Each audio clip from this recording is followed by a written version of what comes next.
Selalu berpositif thinking bahwa apa yang kita dapatkan sesungguhnya anugerah yang telah kita mintakan, dan tingkatkan syukur kita kepada Allah yang dengan itulah anugerah akan bertambah bahkan dari sisi yang tidak kita duga. La in syakartum la azidannakum. Kalau kita tambahkan rasa syukur, nikmati semua proses hidup, maka Allah tambahkan dari sisi yang tidak diduga.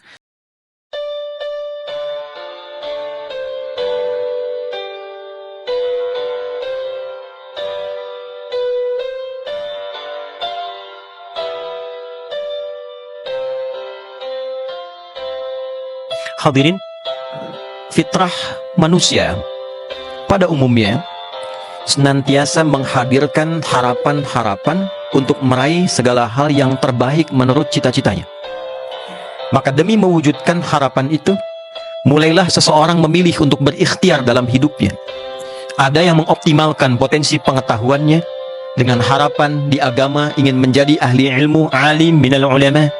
Ahli fiqih disebut dengan faqih, ahli hadis disebut dengan muhaddits. Ada yang di bidang arsitektur, maka bergerak di dalamnya. Ada yang di sipil, ada yang di aspek yang lain, ada yang menjadi insinyur.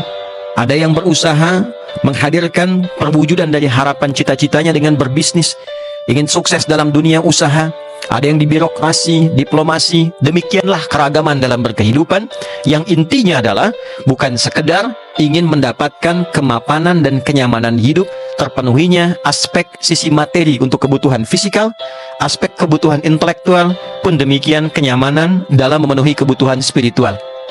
Dalam pelaksanaannya ini, otomatis akan bersanding dengan fitrah, berhadapan dengan tantangan-tantangan yang sering kita sebut dengan nama masalah, sering kita sampaikan dengan nama ujian. Orang yang ingin punya ilmu lebih, dia sekolah, pasti akan menghadapi ujian. Orang yang ingin berusaha mendapatkan tambahan materi dari dunia bisnis misalnya, otomatis juga akan menghadapi ujian. Orang yang ingin aktif di bidang birokrasi, diplomasi, bahkan juga akan diuji. Demikianlah fitrah dalam kehidupan. Al-Quran, surah kedua Al-Baqarah, di ayat 155 ketika Allah menyampaikan, وَلَنَبْلُوَنَّكُمْ بِشَيْءٍ. Dan setiap Anda yang hidup, yang punya harapan, yang punya keinginan, yang ingin mendapatkan sesuatu, jalan meraih itu adalah salah satunya diberikannya ujian dalam kehidupan. Jadi konfirmasi dari Al-Quran, ujian itu, masalah itu, bukan dihadirkan untuk menghambat cita-cita kita dan menjadikan harapan kita bermasalah, bukan. Tapi ujian itu konfirmasi awal dari persetujuan Allah yang membuka jalan bagi kita untuk mendapatkan apa yang kita harapkan. Nggak mungkin ada anak sekolah bisa wisuda kalau nggak ada ujian. Tidak mungkin diketahui kadar ilmunya kalau tidak ada ujian. Bagaimana mungkin menempatkan anak langsung ke SMP kalau tidak pernah diuji kapasitas ilmunya yang memudahkan ia menerima pelajaran-pelajaran di tingkat SMP. Demikian seorang yang berbisnis pun, dia akan mendapatkan ujian yang setara dengan apa yang ia harapkan. Pun demikian sebagai konfirmasi dari pekerjaan yang sedang ia kerjakan. Jadi tidak mungkin ada masalah yang tertukar. Tidak mungkin ada ujian yang serupa. Apa yang dialami oleh seorang ustadz akan berbeda ujiannya dengan pengusaha. Tidak sama ujiannya dengan birokrat. Akan tidak serupa ujiannya dengan orang-orang yang aktif di perkuliahan. Tapi intinya adalah setiap harapan, setiap keinginan akan dikonfirmasikan lewat ujian dalam kehidupan untuk menunjukkan persetujuan Allah bahwa inilah jalannya, inilah jembatannya. Sayangnya Allah kepada setiap hamba dengan sifat Rahman, sifat kasih yang tanpa batas diberikan di alam dunia, dan Rahim, sifat sayang yang tanpa batas diberikan hanya untuk skup akhirat bagi insan yang menuhankannya, yang beriman kepada Allah Subhanahu wa Ta'ala. Dengan kasih itu, walaupun ada fitrah ujian, jembatan ini mesti kita lewati. Kasih sayang Allah melampaui harapan-harapan yang sering kita sebutkan dalam perwujudannya dengan kesulitan itu. Ini kenapa sulit? Ini kenapa tidak mudah diatasi? Kenapa harus saya? Kenapa mesti berat? Allah Maha mengetahui semua jalan itu, sekalipun sebetulnya itu konsekuensi pilihan kita. Kalau pekerjaannya rumit, pekerjaan besar, tantangannya juga akan sebanding. Tidak mungkin pekerjaan besar dengan tantangan kecil, itu mustahil. Yang terkadang dengan tantangan besar itu, potensi-potensi kita yang sebelumnya tidak tampak justru kembali tergali. Bukankah kalau ujian levelnya semakin tinggi di sekolah, artinya kemampuan kita meningkat, kemampuan intelektual, kemampuan menganalisis, demikian kita praktikkan dalam kehidupan kita. Untuk memudahkan semua kerumitan itu, maka Allah Subhanahu wa Ta'ala memberikan sebuah jalan akselerasi. Yang jalan ini pun dilekatkan pada fitrah kita. Itulah yang disebut dengan doa. Doa permohonan dari sosok yang rendah, yang lemah, kepada zat yang tinggi, yang agung, yang diharapkan dengan doa itu punya kuasa untuk menyelesaikan semua urusan-urusan kita. Bukankah secara fitrah ketika kita dihadapkan pada persoalan kita berdoa? Kita memiliki masalah kita berdoa? Mustahil doa kita panjatkan kalau yang kita mohonkan dalam doa tidak punya kuasa, itu mustahil. Tapi yang menarik, kenapa doa itu tiba-tiba menjadi fitrah yang keluar? Sekaya apapun orang, tetap berdoa. Dia naik pesawat, dia berdoa juga. Sehebat apapun ilmunya orang, dia berdoa juga. Setinggi apapun pangkat orang, dia berdoa juga. Jadi Allah letakkan fitrah doa dalam kehidupan kita, bukan hanya ingin menunjukkan bahwa kita manusia yang menghamba, butuh Tuhan, tapi sekaligus menunjukkan kasih Allah kepada kita yang memberikan akselerasi dari jawaban-jawaban doa, harapan, cita-cita yang kita butuhkan itu. Maka disinilah kemudian ada peran penting ayat-ayat Al-Quran menguraikan tentang pentingnya doa dalam kehidupan. Al-Quran surah Ghafir misalnya, di ayat yang ke-60 ketika Allah berfirman, wa qala rabbukum ud'uni astajib lakum. Innal ladzina yastakbiruna an ibadati sayadkhuluna jahannama dakhirin. Wa qala rabbukum ud'uni astajib lakum. Dan Allah berfirman, Rabbmu, kum bentuknya jama, mengkhitab, mengajak bicara kepada semua hambanya tanpa kecuali. Pada kita semua disampaikan, aku Rabbmu. Rabb itu punya sifat rububiyah yang merawat, memperhatikan, memberikan kebutuhan. Kalau sakit menyembuhkan, salah memaafkan, dosa mengampuni, segala kebutuhan diberikan. Maka Allah seakan ingin menegaskan demikian, hei, akulah Tuhan yang punya kuasa atas dirimu, atas alam sepenuhnya. Butuh, aku yang berikan. Sakit, aku yang sembuhkan. Perlu, aku yang antarkan. Dosa, aku yang ampuni. Salah, aku yang maafkan.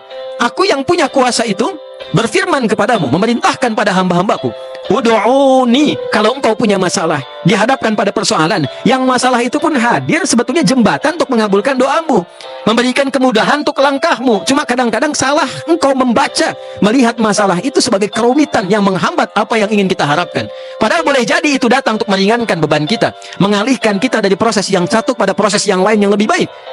Maka disinilah kemudian Allah mengatakan, wa qala rabbukum ud'uni. Engkau dihadapkan pada persoalan apapun, sebut namaku, berdoalah kepadaku, astajib lakum.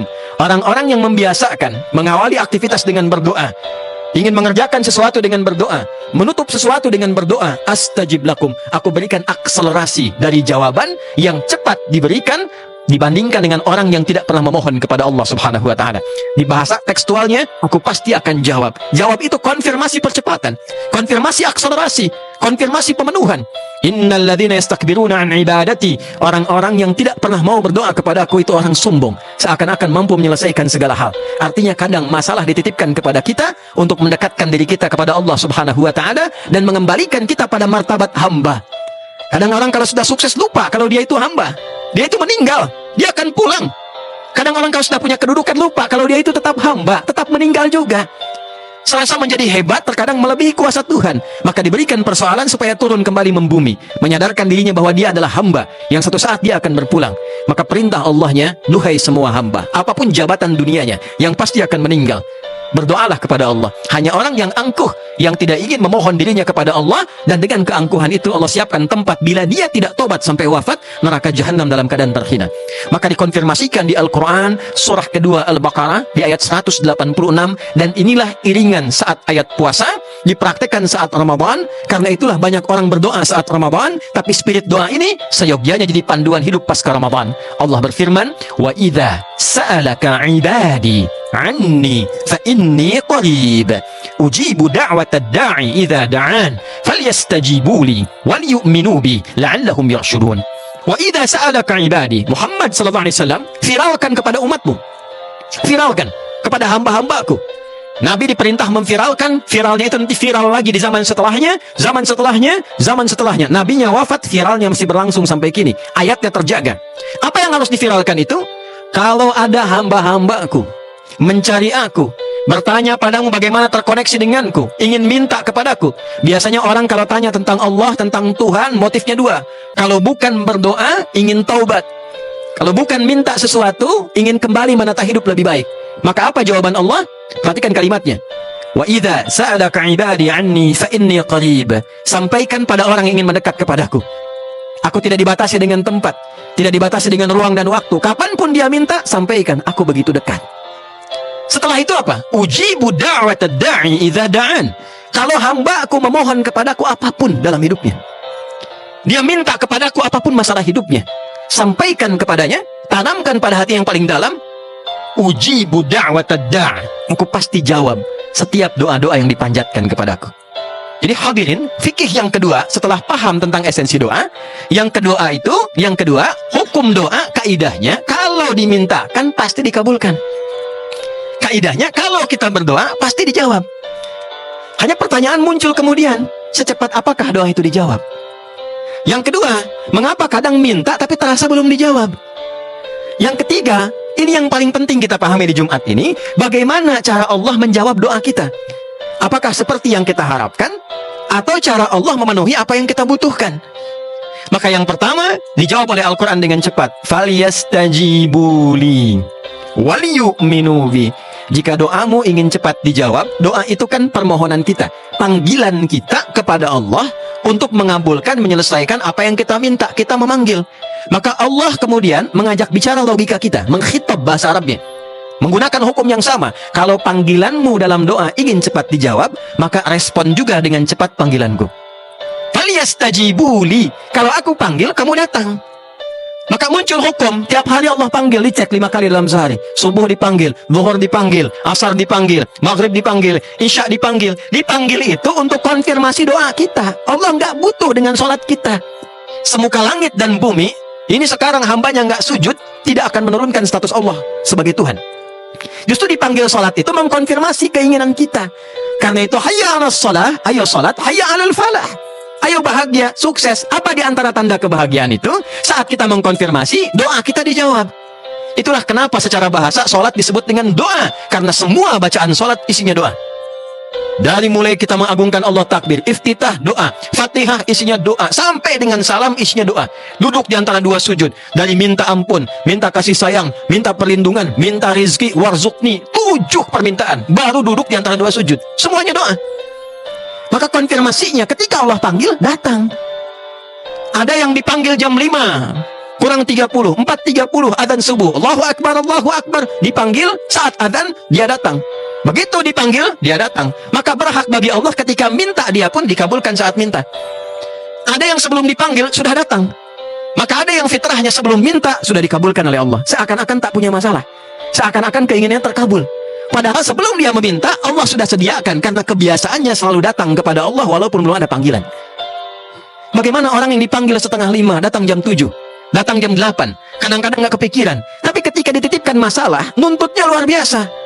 Ya Allah, kenapa engkau belum kabulkan juga? Kenapa engkau belum jawab juga? Boleh jadi hukum yang pertama ini yang belum kita optimalkan. Terkadang sudah sholat, sudah tahajud, belum dipanggil sudah datang. Maka muncul yang kedua, kenapa terlambat? Kenapa belum terkabulkan? Maka unsur yang kedua, waliyu'minu bi, pelihara keyakinan akan doa itu terjawab. Jadi jangan pernah menyimpulkan bahwa doa itu tidak terjawab. Ketika kesimpulan tidak terjawab hadir, maka tidak akan pernah doa itu dijawab. Dan yang terakhir, bagaimana cara Allah menjawab doa? Maka disinilah kita penting mendapatkan 3 pencerahan. 1, Allah mengabulkan sesuai dengan apa yang kita mintakan. Kita ingin A, dijawab seketika dengan A. Nabi Zakaria minta kepada Allah supaya istrinya bisa mengandung, dijawab seketika mengandung. Yang kedua, Allah berikan jeda jawaban sampai kita siap menerima apa yang kita mintakan. Anda punya anak usia 5 tahun, minta diberikan motor orang dewasa. Anda punya kemampuan memberikan motornya, tapi melihat anak ini belum punya kesanggupan menungganginya. Angkah kita belikan motor-motoran dulu. Kemudian setelah dia pantas lalu diberikan motor saat dia sanggup mengendarainya. Kadang ada dari permintaan kita yang ketika diberikan kita sendiri belum sanggup mengambil itu. Terkadang ada bahaya yang kita nggak tahu. Ketika diberikan, ini ada bahaya yang mengintai, engkau belum tahu. Wallahu ya'lamu wa antum la ta'lamun. Allah Maha tahu, engkau belum tahu. Engkau belum siap dengan itu. Ada yang ketiga, Allah memberikan apa yang kita butuhkan, bukan mengabulkan apa yang kita inginkan. Anak kita pengen jeruk, kata dokter, ini belum cocok buat kesehatan, bagusnya apel. Maka Anda berikan apel sebagai pengganti jeruk. Sekalipun anaknya merengek saat itu, tapi dia kemudian sadar, ternyata apel yang dia butuhkan. Ini seringkali di luar batas kesadaran kita, bahwa sesungguhnya doa itu telah lama Allah kabulkan, tapi dengan cara yang tidak kita duga. Oleh karena itu, cara paling baik, syukurilah apa yang telah kita dapatkan dari Allah Subhanahu wa Ta'ala.